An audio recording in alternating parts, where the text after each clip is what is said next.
Guys, ang kapayapaan ng Diyos sa ating lahat. Meron pala tayo ditong kakalikutin guys na board indoor board ng Carrier na 3-tonner. Ang issue nito, ayaw mandar ang pan motor. Namaos ako guys, yan. Paus ako. Nakita kong problema nito. Ito yung IPE module, yan. Kaya ayaw mandar yung ating pan. Baka may maka-encounter sa inyo nito, yan. Tulad ng ating mga tropang baguhan, yan. Share natin guys.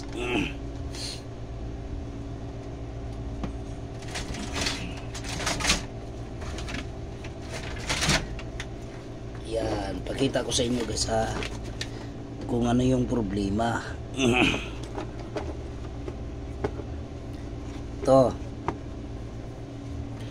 na-check ko na ito eh. Kaya hindi mandar yung ating pan motor. Tingnan nyo ha, meron tayong driver niya tawag dito eh, driver, pan motor driver. Itong ano guys, i-check nyo itong tatlong resistor na nandito. Basta pag ganito ayaw mandar, i-check nyo yung mga resistor. Ito, yung mga yan. Nakita kong problema ito, itong isa, itong resistor nito na isa. Ang value nito guys, 100 ohms. Tingnan nyo at testerin ko yung ito. Medyo malayo. Ito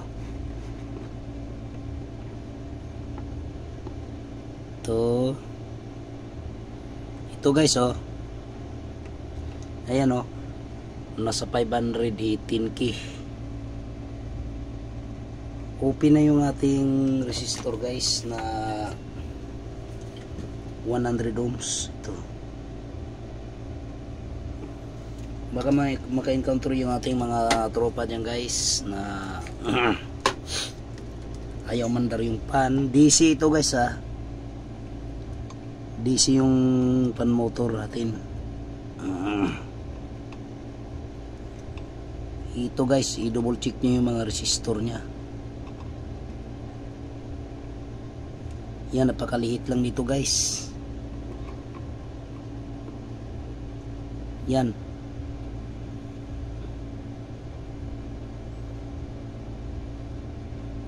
Parang kuto lang to guys na yan ito 100 ohms yan. Open na siya. Yan. Tapos hanap tayo dito. Hanap tayo dito ng 100 ohms din, ipapalit natin.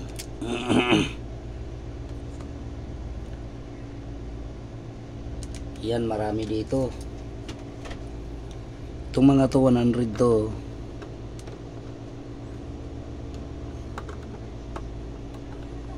For 100 ohms. Yan.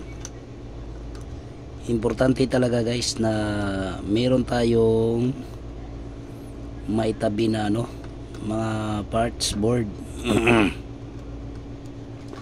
Kahit sira, may tabi natin. Tingnan natin tingnan ko muna to.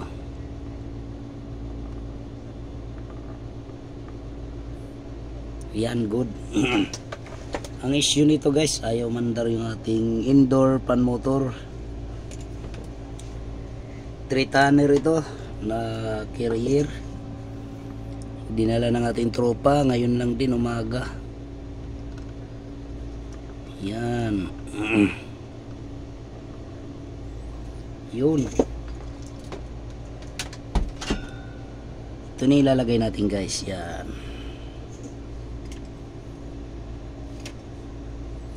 Ang liit lang nito guys, kaya ang ano dito, patalasan ng mata.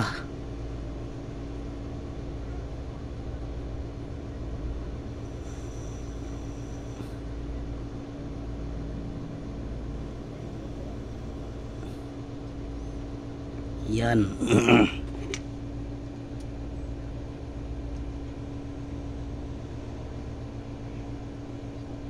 Yun.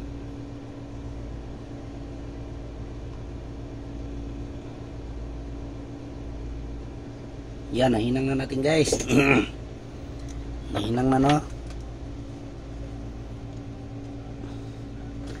Ito yan, no? Pinalitan ko. Yan. 100 ohms. Yan. Panmotor ito. Driver ng panmotor. Ayaw mandar. Ano pala to? Hindi ko alam kung anong 3 HP o 3 tonner. Ayan, testingin natin guys kung gagana siya. Tingnan natin ha. Nandito yung panmotor.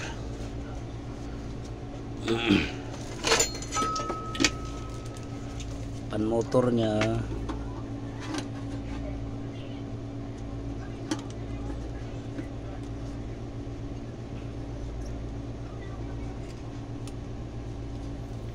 Yan.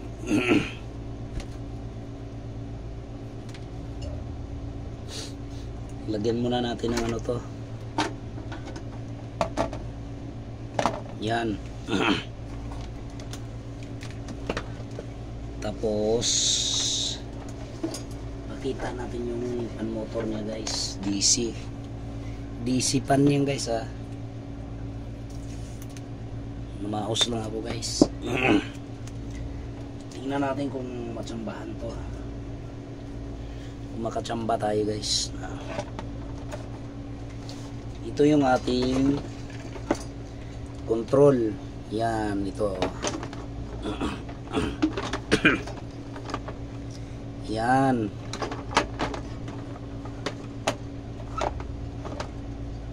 Taas natin konti.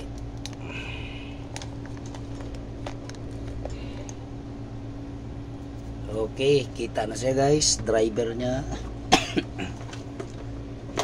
Naubo kasi ako guys. Ayan, tingnan natin to kung successful ba to or hindi. Yan. Tingnan natin ha. May power na tayo. 24.